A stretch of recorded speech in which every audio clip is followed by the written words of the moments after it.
a ser una realidad en nuestras vidas y que entendamos que nuestra identidad está en Cristo Jesús. Amén. Así que, bueno, mis amados hermanos, luego de ese pequeño preámbulo, quería contarles una historia de un imponente acorazado de marina que navegaba en una noche cerrada y con mucha niebla. De pronto, el vigía de ese navío gritó: ¡Luz a estribor! Se dirigen directamente hacia nosotros, gritó uno de los tripulantes. El capitán, un hombre de mucha trayectoria y orgullo, ordenó de inmediato enviar un mensaje. Y dice, le envía el mensaje a esa luz que acaban de ver, hacia ese otro navío, y dice: cambien su rumbo 10 grados al norte. A los pocos segundos del capitán haber dicho esto, llegó la respuesta. ¿Y cuál creen ustedes que fue la respuesta del otro navío?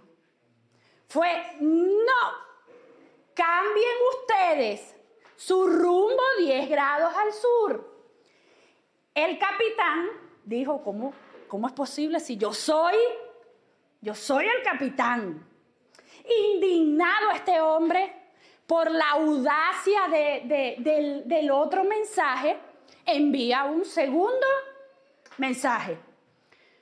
Esta vez el capitán estaba molesto y él envía el mensaje con un tono amenazante. Y dice: soy el capitán de un acorazado de 30,000 toneladas. Cambien su rumbo inmediatamente ustedes. La respuesta fue rápida y cortante.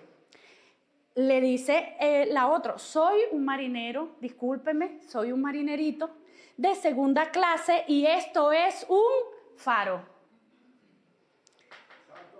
Así que al instante el capitán no le quedó más remedio que cambiar el rumbo. Así que sean todos y todas, mis amados hermanos, en esta mañana bienvenidos y bienvenidas a la Alianza Cristiana y Misionera Vida Abundante en Berlín. Amén. Yo quiero invitarles a que podamos abrir nuestras Biblias en el libro de Santiago. Seguimos estudiando Santiago, capítulo 4, versículo 1 al 10. Vamos a estar leyendo estos versículos. Amén.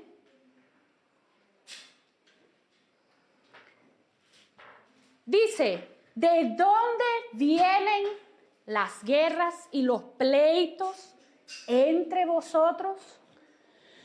¿No es de vuestras pasiones las cuales combaten en vuestros miembros? El versículo 2 dice: codiciáis y no tenéis, matáis y ardéis de envidia y no podéis alcanzar, combatís y lucháis, pero no tenéis lo que deseáis porque no pedís. Pedís y no recibís, porque pedís mal. ¿Para gastar en qué? ¿Para gastar en qué? En vuestros deleites. Oh almas adúlteras, ¿no sabéis que la amistad del mundo es enemistad contra Dios? Cualquiera, pues, que quiera ser amigo del mundo, se constituye, ¿qué? Enemigo de Dios. ¿O pensáis que las Escrituras dicen en vano: el Espíritu que Él ha hecho morar en nosotros nos anhela celosamente? Pero Él da mayor gracia. Por esto dice: Dios resiste a los soberbios y da gracia a los humildes. Someteos pues a Dios. Yo quiero que usted lea esto conmigo. Someteos pues a Dios. Resistid al diablo y huirá de vosotros. Acercaos a Dios y Él se acercará a vosotros. Pecadores, limpiad las manos, y vosotros los de doble ánimo, purificad vuestros corazones. Afligíos y lamentad y llorad. Vuestra risa se convierta en lloro y vuestro gozo en tristeza. Humillaos delante del Señor y Él os exaltará. Oremos, amén. Bendito Señor, en esta mañana te damos las gracias, Jesús. Gracias por tu amor, por tu misericordia. Gracias, Señor, porque hemos sido, Padre, recibidos, hemos sido amados, Señor, por ti. Gracias porque somos tus hijos. Gracias, Señor, te damos y queremos pedirte en esta mañana que podamos recibir tu palabra con mansedumbre y que esa semilla que sea sembrada en nuestras vidas pueda dar fruto al 100%. También te pido, Señor, que en esta mañana yo pueda hablar tu palabra con solicitud, pueda hablar tu palabra con denuedo, Señor. En el nombre de Jesús queremos ser oidores hacedores y no oidores olvidadizos de tu palabra. En el nombre de Jesús, amén y amén. Al igual que el capitán de la historia que estábamos hablando en un principio, muchas veces vamos por la vida intentando que Dios cambie su rumbo, que sea el Dios el que cambie para que se adapte ¿a qué? Para que se adapte a nuestros deseos, a nuestras pasiones y a nuestros planes. Nos enojamos cuando nuestras oraciones no son respondidas. Como muchas veces nosotros oramos y oramos porque no realmente estamos buscando la dirección de Dios, sino que queremos que Dios le ponga el sello de aprobado a nuestras oraciones y nos enojamos por eso, porque Dios no nos responde de la manera en que nosotros queremos y muchas veces no queremos aceptar ese no o ese espera de parte de Dios. Ahora, pero Santiago, donde acabamos de leer, nos dice hoy que Dios es ese faro. Él no se mueve, Él no cambia. Él es el mismo ayer, hoy y por siempre. Ahora, la distancia y el peligro de choque no ocurre porque el faro se haya alejado, sino porque nosotros hemos intentado navegar bajo nuestras propias reglas. Ahora, hoy vamos a aprender que la única forma de estar cerca de Dios otra vez y evitar ese naufragio espiritual, porque si este barco, por más muy pesado que fuera, si fuera seguido navegando, choca contra el faro, ¿y qué sucede? ¿Qué fuera sucedido?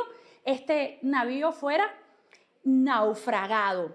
Ahora, vamos a ver 3 movimientos espirituales para que nuestra vida vuelva a puerto seguro. Yo quiero que ustedes mantengan sus Biblias abiertas en Santiago 4, 1. Vamos a leer nuevamente 1, 2 y 3. Dice, ¿de dónde vienen las guerras y los pleitos entre vosotros? ¿No es de vuestras pasiones, las cuales combaten en vuestros miembros? Codiciáis y no tenéis, matáis y ardéis de envidia y no podéis alcanzar, combatís y lucháis, pero no tenéis lo que deseáis, porque no pedís.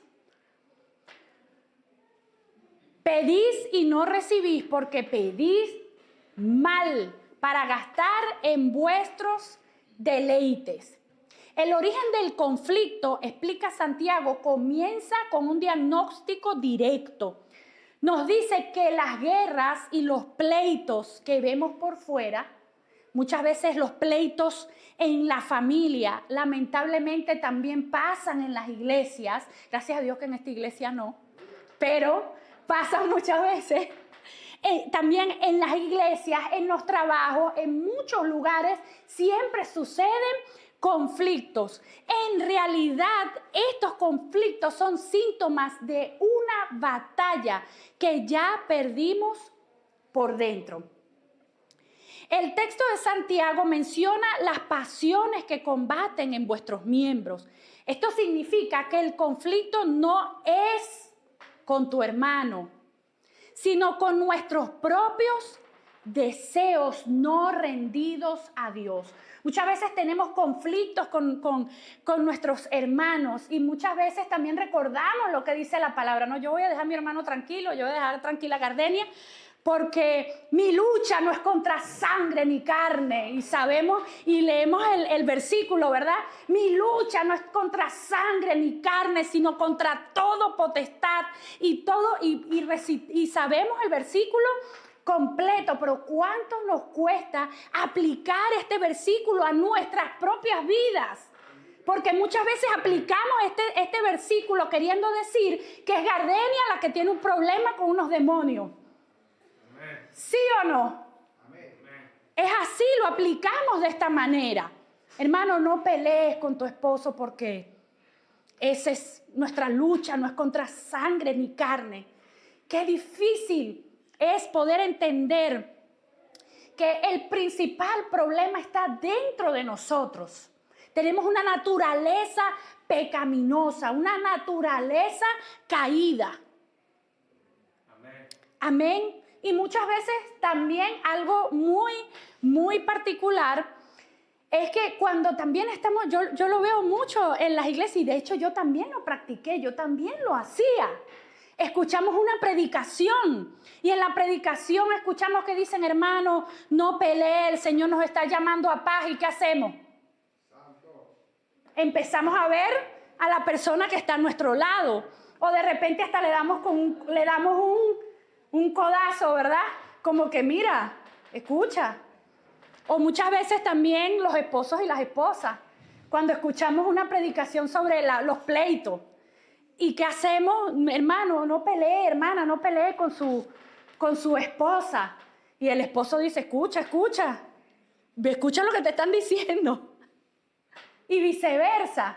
Pero realmente la primera persona que nosotros debemos examinar y mirar hacia adentro es a nosotros mismos. La palabra es contigo. La palabra es contigo, es conmigo. No es para el que está a tu lado. Recibe la palabra para ti. Amén. Ahora, el síntoma del odio. Santiago se apoya en la enseñanza de Jesús en Mateo capítulo 5, versículos 21 y 22. Si usted tiene su Biblia allí, quiero que me acompañe a Mateo capítulo 5, versículos 21 y 22.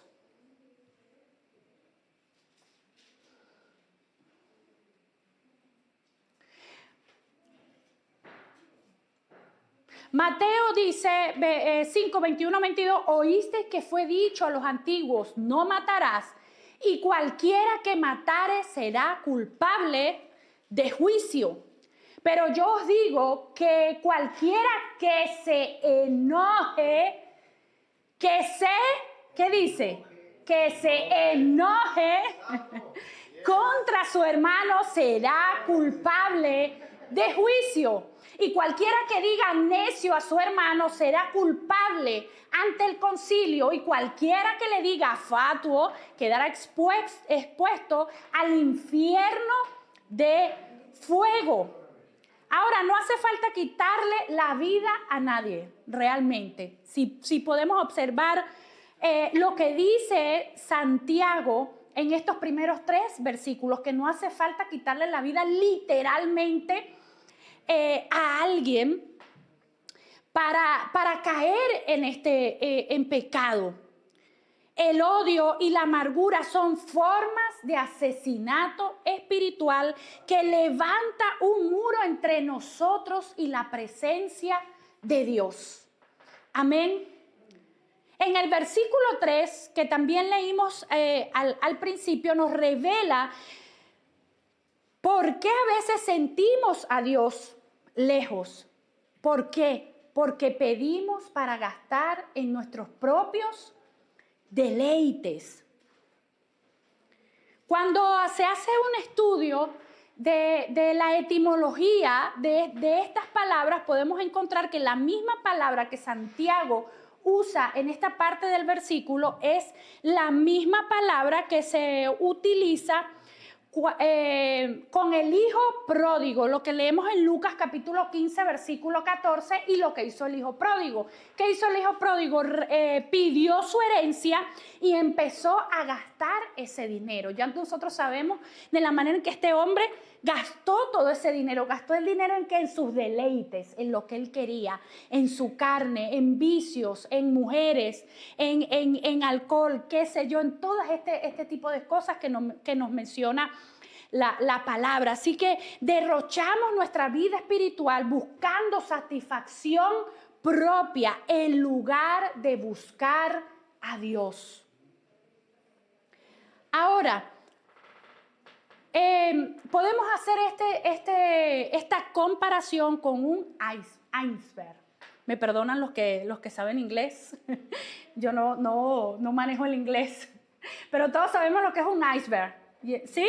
Entonces, muchas veces lo que se ve por fuera es solamente algo pequeño, ¿verdad? Se ve algo pequeño, pero realmente cuando se estudia o cuando se ve la estructura completa, lo que ves por fuera que sobresale del agua es algo pequeño, pero cuando lo que está debajo, la raíz de ese iceberg es algo completamente gigantesco. Yo diría que no es proporcional a lo que podemos ver por encima de la superficie. Lo que se ve sobre el agua, por ejemplo, los gritos, los pleitos, el distanciamiento con los demás, es solo el 10% del problema.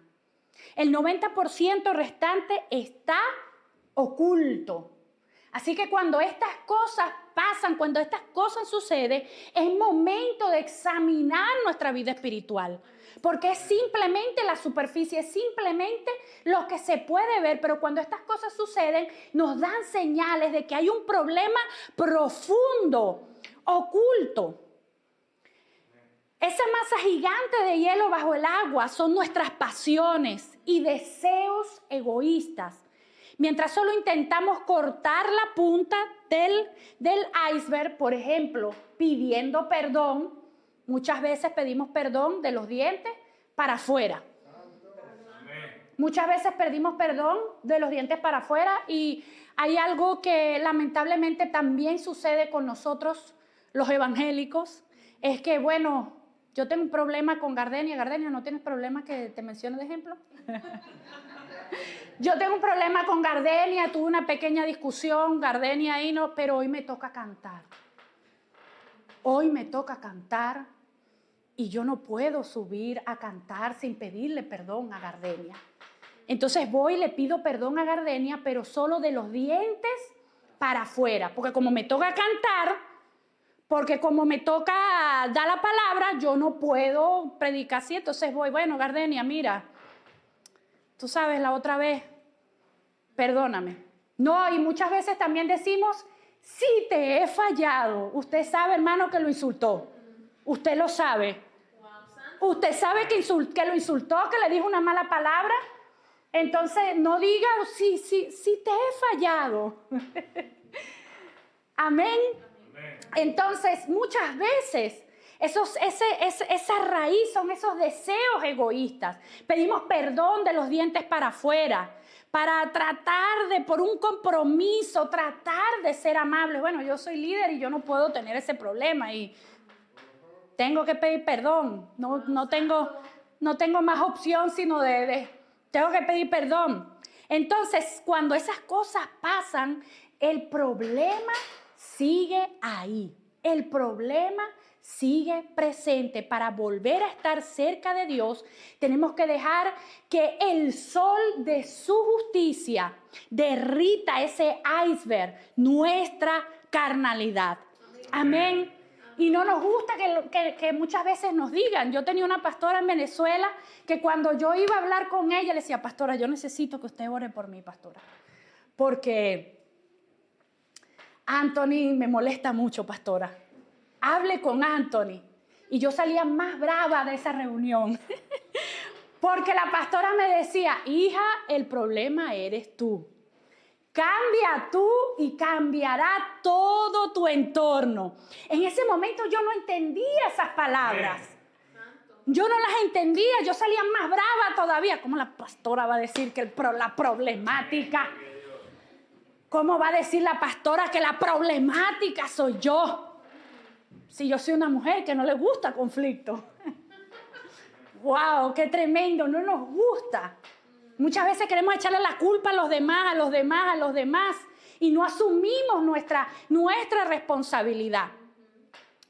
Ahora, lo primero que nosotros debemos hacer es identificar la raíz, identificar la profundidad de ese iceberg. La próxima vez que tengamos un conflicto, no vamos a preguntar ¿qué me hizo esa persona? ¿Qué me hizo Gardenia?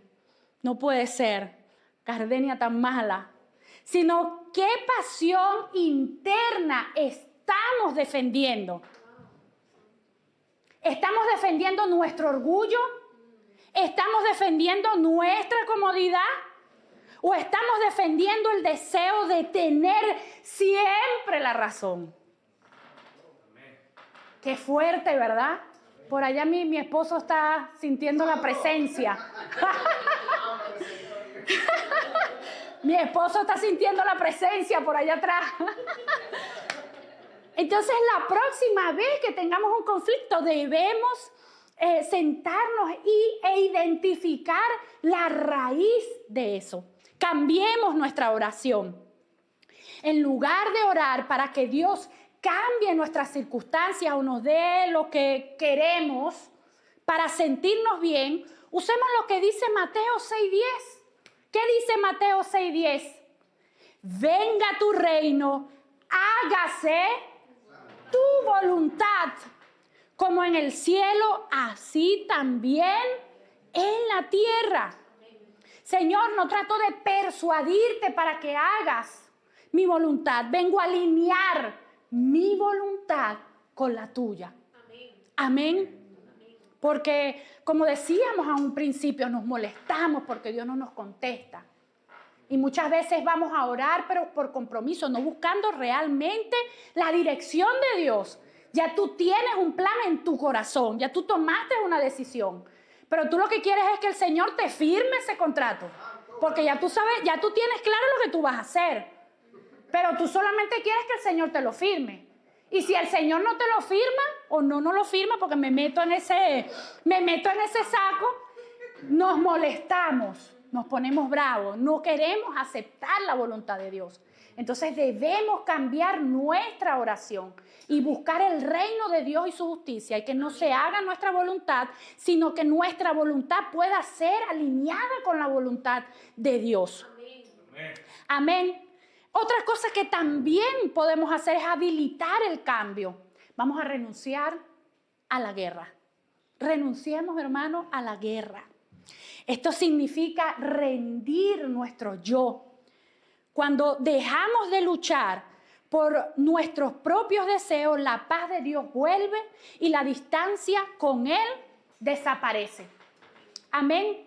El segundo movimiento espiritual que hacemos para volver al Señor, para volver a su presencia, es romper la amistad con el sistema del mundo. Leamos los versículos 4 y 6 de Santiago.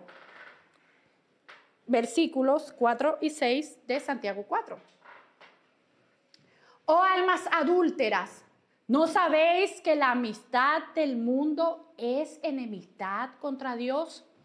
Cualquiera pues que quiera ser amigo del mundo, ¿qué se constituye? Enemigo de Dios. Pero Él da mayor gracia. Por esto dice, Dios resiste a los soberbios y da gracia a los humildes. El conflicto de la lealtad. Según Santiago, utiliza un lenguaje bien impactante, ¿verdad que sí? Cuando lo leemos es un lenguaje bien fuerte, porque dice almas adúlteras. Santiago no habla necesariamente de un pecado físico, como ya lo sabemos, como conocemos que es el el adulterio, sino él habla de un pecado, de una infidelidad espiritual. Cuando decimos mundo, ya todos sabemos que no se refiere al planeta Tierra como tal, ni que no vamos a tener amigos, porque muchas veces tomamos esta palabra literal. No, yo no me puedo juntar con el vecino porque él es del mundo, él es mundano, todos somos del mundo, hermano, porque no somos extraterrestres, ¿verdad? Todos vivimos aquí. Pero lo que realmente se refiere este versículo, cuando habla del mundo, es a este sistema contrario de valores que vive en rebelión en contra de Dios. ¿Qué podemos ver en este mundo? ¿Qué hay en este mundo, hermano? Egoísmo. ¿Qué más podemos ver? Orgullo, ambición, quítate tú para ponerme yo. En fin, podemos mencionar muchas que son normales en este mundo. Y si podemos ver la palabra del Señor, ¿qué es lo que nos enseña? La palabra de Dios es totalmente diferente a este sistema. Y nosotros no podemos seguir esa corriente, no podemos tener esa amistad con este sistema. ¿Qué nos enseña el mundo? El mundo nos enseña que si tú eres jefe, los demás te tienen que servir. Pero ¿qué me enseña la Biblia? ¿Qué me dice la Biblia? Que servir es autoridad. El que quiera ser mayor, ¿qué tiene que hacer? Tiene que servir. Pero ¿qué nos enseña el mundo? Que si tú eres el jefe, si tú quieres ser el mayor, los demás te tienen que servir a ti. Y esto es lo que se refiere Santiago. No podemos entrar en las corrientes de este mundo. Para el mundo eso es lo que funciona. Así deben ser las cosas. Y si de repente estás en una empresa, sobrepasar sobre los demás para tú poder escalar. Pero nosotros no podemos tener esta amistad con el mundo. Amén. Mateo 6:24. ¿Qué dice Mateo 6:24? Los que tengan sus Biblias, sus Biblias, también lo que no, lo vamos a proyectar de todas formas acá. Dice Mateo 6:24, ninguno puede servir a dos señores porque o aborrece a uno y amará al otro, o estimará al uno y menospreciará al otro. No podéis servir a Dios y a las riquezas. Yo creo que esto es totalmente claro. No podemos servir a dos señores. Intentar ser amigo del sistema del mundo nos convierte automáticamente. ¿En qué nos convierte automáticamente? En enemigos de Dios. Ahora, el anhelo de Dios, según el versículo 5 que acabamos de leer de Santiago, contiene una verdad hermosa y profunda. El Espíritu que Él ha hecho morar en nosotros nos anhela celosamente. Dios no nos mira con odio, nos mira con un celo santo.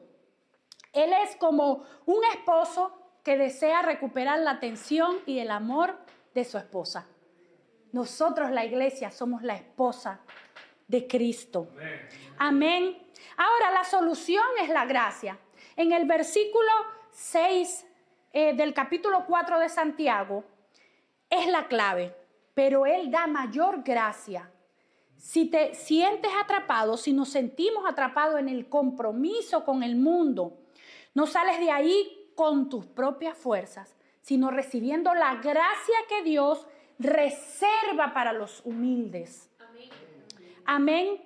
Yo recuerdo cuando en Venezuela yo iba a visitar a mi mamá, yo me fui a estudiar a otro estado y yo me iba a visitar a mi mamá y mi mamá tenía un radiecito. Yo no sé si ustedes han visto ese radiecito porque hoy en día todo es muy, ¿cómo se llama?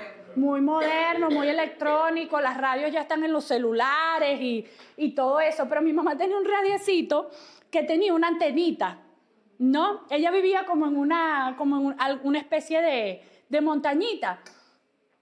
Y a mí me causaba mucha gracia ese radiecito, porque a veces ese radiecito estaba prendido a mucho volumen, pero no se entendía lo que decía el radiecito, porque ella quería sintonizar yo creo que se me está cayendo la cédula con ese radiecito. Ella quería sintonizar una emisora, una estación, pero se metía a otra estación. Entonces cantaban, daban las noticias. Tú escuchabas en ese radio, tú no entendías qué era lo que estaba pasando en esa radiecita. Que yo le decía, mamá, pero apaga eso mejor, mamá, porque ni se escuchan las canciones, ni se escuchan las noticias. Eso era una mezcla ahí de todo lo que se podía pensar. Y es bien interesante. Porque cuando nosotros como cristianos también queremos tener una relación con el mundo, queremos sintonizar esas dos estaciones al mismo tiempo, en la misma frecuencia. Lo único que vamos a escuchar es el ruido, lo único que vamos a escuchar es estática, confusión, así como en ese momento les contaba, no podía disfrutar de la música porque escuchaba a otro señor dando las noticias del mediodía. Así, cuando nosotros queremos tener esas dos relaciones, estás tratando de captar las dos señales. El mundo está constantemente enviando su señal. Busca lo tuyo, te dice el mundo. Venga tu voluntad. Haz lo que te haga feliz a ti, pero por otro lado también escuchamos la señal de Dios a través de su Espíritu Santo. Y si intentamos sintonizar ambas, nuestra vida espiritual será un ruido total. Será un ruido, no vamos a entender nada de lo que está sucediendo. Ahora bien, hermanos, debemos detectar la idolatría basados en Colosenses capítulo 3, versículo 5. Vamos a ir rápidamente a Colosenses capítulo 3, versículo 5. ¿Cómo detectamos esa idolatría en nuestras vidas? Hermana, ¿cómo usted va a decir eso, que yo soy idólatra?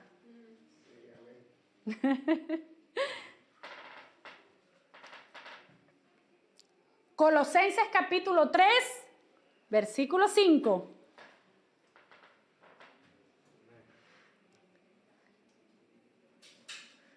Amén, dice, haced morir pues lo terrenal en vosotros, fornicación, impureza, pasiones desordenadas, malos deseos y avaricia, que es ¿qué? Idolatría. Muchas veces tenemos la mente en nuestras vidas que la idolatría es meramente una imagen de la Iglesia Católica. No, hermana, ¿cómo usted va a decir que yo soy idólatra si yo no le prendo velas a ningún santo? Al único que le prendo velas es el santo de mi marido. Pero aquí, ¿qué dice Colosenses? Que todas estas cosas, todos estos malos deseos y avaricia son idolatría. Revisemos estas cosas en nuestras vidas. Si tenemos codicia o nuestras metas personales se han vuelto más importantes que nuestro tiempo con Dios. Eso es amistad también con el mundo. Amén. Rindamos nuestro orgullo. En el texto que leímos en Santiago, dice que Dios resiste a los soberbios. Si sentimos que nuestras oraciones no pasan, muchas veces nos sentimos así, que nuestras oraciones no pasan del techo, examinemos si hay orgullo en nuestro corazón. A veces es complicado porque ese mismo orgullo no nos deja ver que hay orgullo. Pero pidamos al Espíritu Santo, rindamos nuestra vida y pidámosle al Espíritu Santo, amén, que saque todas estas cosas a la luz. Amén. La humildad es la llave que abre el grifo de la gracia.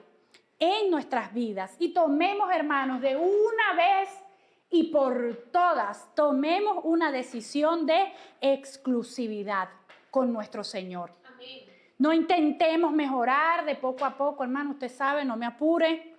Esto es poquito a poquito. Vamos a romper con el mundo. Es una decisión de lealtad. Sí, tan fácil como eso. Tomar una decisión en nuestras vidas. Y muchas veces, por eso hay personas que no quieren entregarle su vida a Cristo, porque saben que es una decisión de compromiso y no se quieren comprometer. Pero nosotros en esta mañana hacemos esa decisión de compromiso, de exclusividad, de lealtad con nuestro Señor. Vamos a decirle al Señor hoy: he sido infiel con mi tiempo y con mis deseos, pero hoy decido, Señor, sintonizarme solo contigo, sintonizarme solo con tu frecuencia. Amén. Y el tercer y último movimiento, hermano, es rendirse ante Dios con humildad total.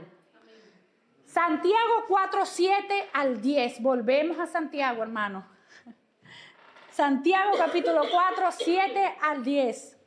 Dice: someteos pues a Dios, resistid al diablo y huirá de vosotros. Qué poderoso versículo, ¿no? Yo creo que volvamos a leer ese versículo.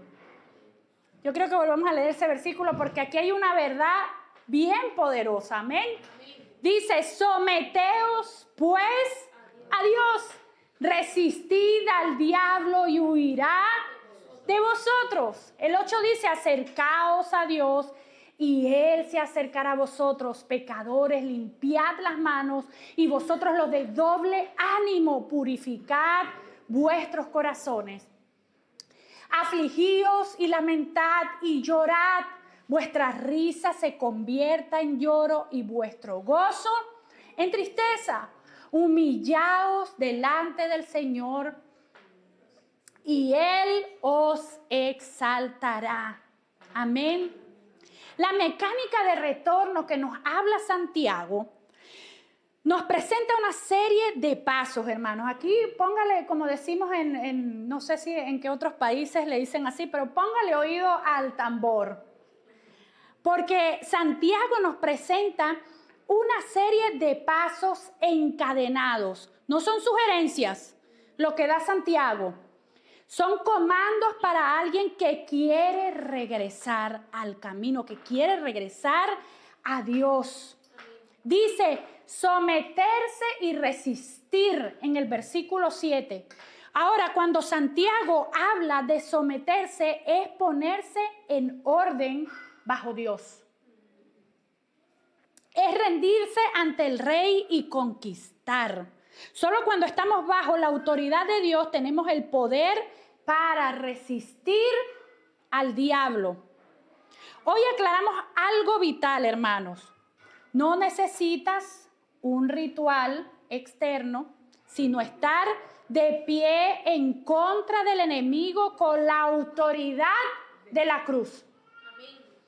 Al principio decíamos: ¿quiénes somos? ¿Quiénes somos nosotros? ¿Eres hijo e hija de Dios? Amén. En ti hay una autoridad espiritual. Amén. En ti. En todos nosotros tenemos al Espíritu Santo en nuestro corazón. Amén. Y muchas veces pasamos por circunstancias y ¿qué hacemos? Voy a llamar a Carmencita. Porque voy a llamar a Carmencita para que ore por mí. Porque el diablo me está atacando. Voy a mandarle un mensaje al pastor porque el diablo me está atacando. Hermano, hay autoridad en ti. Amén. No necesitas ser líder, tú no necesitas ser pastor. Tú no necesitas ser nada de eso para que puedas desatar la autoridad. Ya el Espíritu Santo te dio esa autoridad.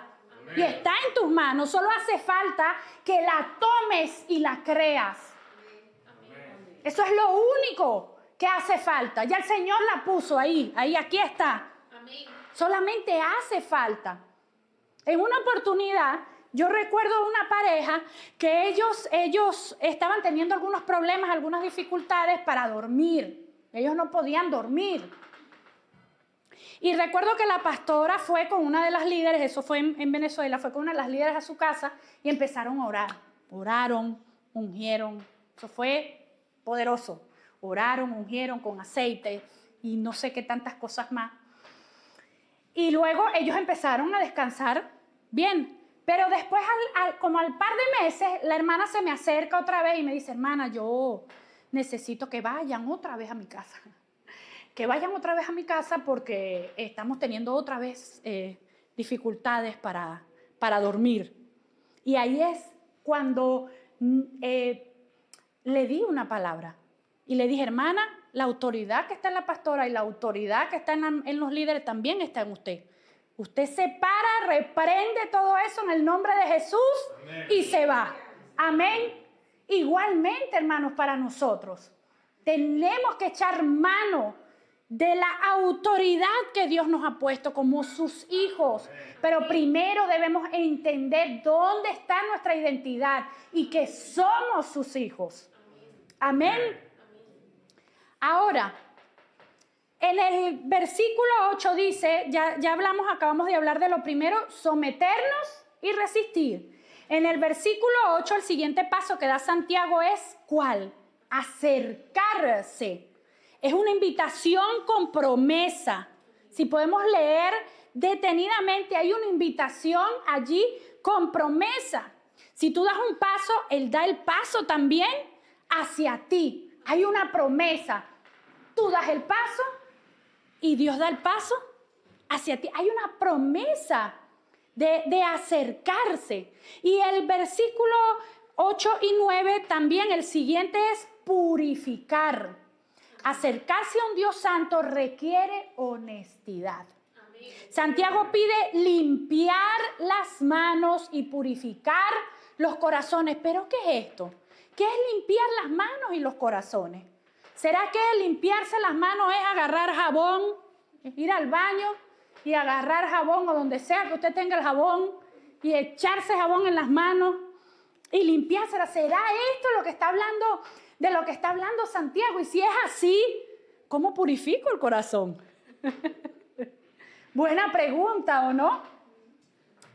Pero cuando Santiago habla de limpiarse las manos, está hablando de nuestras acciones.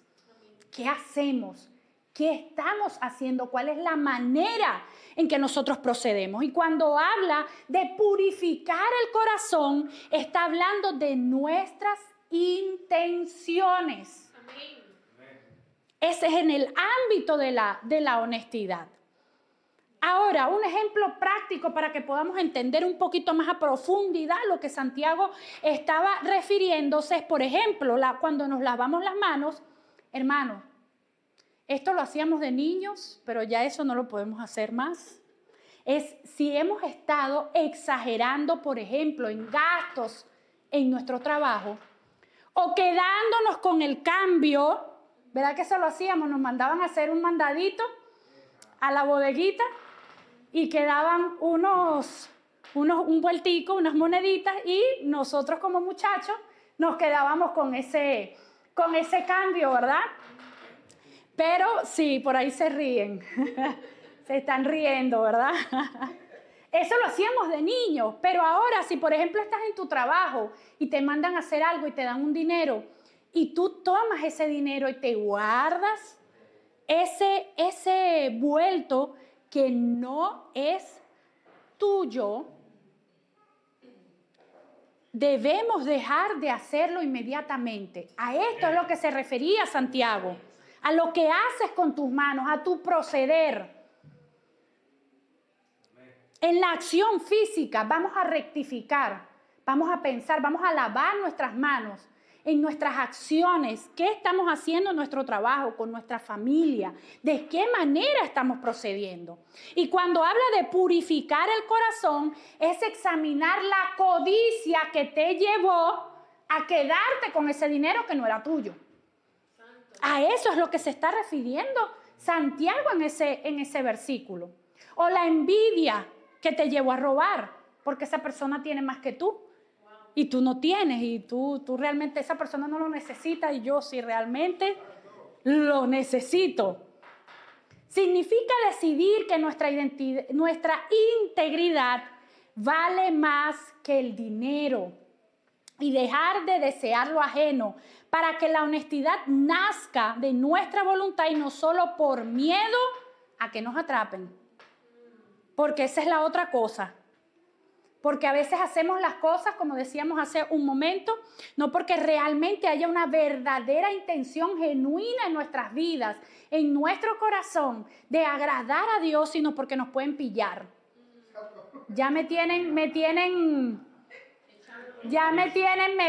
y me pueden pillar, entonces yo como que mejor dejo de hacerlo antes que me capturen y me llamen a la policía.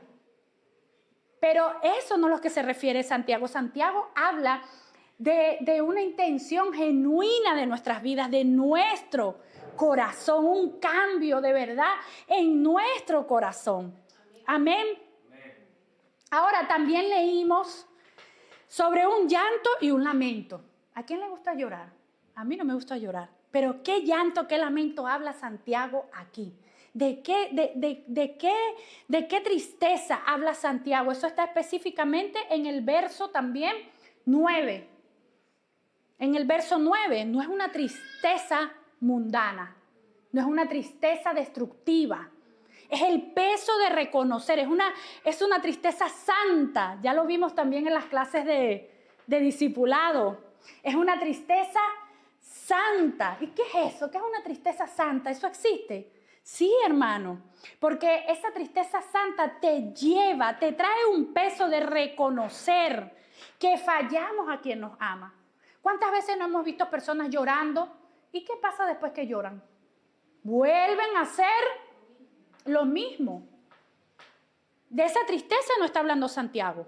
Santiago está hablando de que lloremos en arrepentimiento, reconociendo que lo que hemos hecho está mal. Pero ¿qué dice la palabra? El que confiesa su pecado ¿y qué? Y se aparta, alcanzará misericordia. Mas el que los encubre no prosperará jamás. Y a esto es lo que se está refiriendo Santiago. Es una tristeza genuina, una tristeza que nos lleva al arrepentimiento. Amén. Porque a veces pensamos que con 2 lloraditas, 2 lagrimitas, eso es muchas veces es remordimiento. Remordimiento y no arrepentimiento, porque el arrepentimiento trae consigo frutos dignos de arrepentimiento. Amén. El resultado, ¿cuál es el resultado? En el versículo 10 del capítulo 4 de Santiago. La paradoja del reino, el camino hacia arriba, es una paradoja porque el camino hacia arriba, ¿dónde comienza? Empieza abajo. Si te humillas, Él, no nosotros ni nuestros propios esfuerzos, si nos humillamos, Él nos exaltará. Amén. Yo no sé si usted me escuchó lo que yo le dije en esta mañana, pero si nos humillamos, Él nos exaltará, no nosotros mismos. Amén. Ahora, en una oportunidad había una parejita de ancianos, por ejemplo, y viajaban en un auto. Ellos tenían muchos años casados. Y tenían un auto antiguo, y tenían unos asientos, de esos asientos que se pueden correr hacia adelante. Y el esposo iba manejando y la doñita iba en la parte del copiloto. Y de pronto ella, viendo por la ventana, vio a una pareja de jóvenes sentadas muy juntas y le preguntó a su esposo, le preguntó a su viejito con nostalgia, ¿por qué ya no nos sentamos así de cerca como antes? Porque la muchacha que ella vio estaba así sentadita de lado con su esposo, pero ya ella no lo hacía más. El esposo, con las manos en el volante, le respondió muy serenamente: yo no he sido el que me he movido. porque él iba siempre manejando. Ella era la que se arrimaba hacia donde estaba él. ¿Por qué no se sentaban más así? Porque simplemente ella se empezó a correr y no se sentó más nunca cerca de su esposo. Ahora, en nuestra relación con Dios, nosotros somos los que nos corremos. Así como esta mujer, en nuestra relación con Dios, no es Dios el que se aleja. Somos nosotros los que nos corremos hacia un lado, los que nos deslizamos. Ahora, ¿qué debemos hacer, hermanos? Debemos ejercer resistencia personal. No esperemos al que el diablo se vaya solo, por la nada. Identifiquemos la tentación recurrente.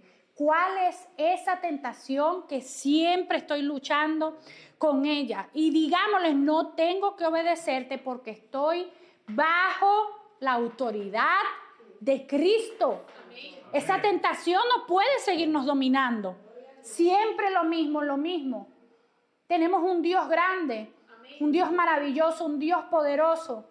Háblele esa tentación con autoridad y dígale, no tengo que obedecerte más. Yo no tengo que ser más tu esclavo, tu esclava, porque yo estoy bajo la autoridad de un Dios todopoderoso y huirá. Amén. Ahora podemos hacer también un inventario de manos y de corazón. Identifiquemos esa acción práctica, como explicábamos, de robar, de tomar un dinero que no es de nosotros o unos vueltos, pero en nuestro caso puede ser otra situación totalmente diferente. Pues vamos a identificar esa acción práctica que debemos dejar de hacer y un motivo egoísta, un motivo del corazón que debemos entregar a Dios. Vamos a hacerlo, vamos a practicarlo. Y por último, vamos a practicar la humildad diaria. Antes de empezar nuestro día, antes de empezar nuestro trabajo, nuestros quehaceres de la casa, lo que sea, reconocer, Señor, sin ti no puedo. Pero contigo hoy decido caminar. Amén. Amén. Ahora yo quiero invitarlos a que podamos orar. Oremos.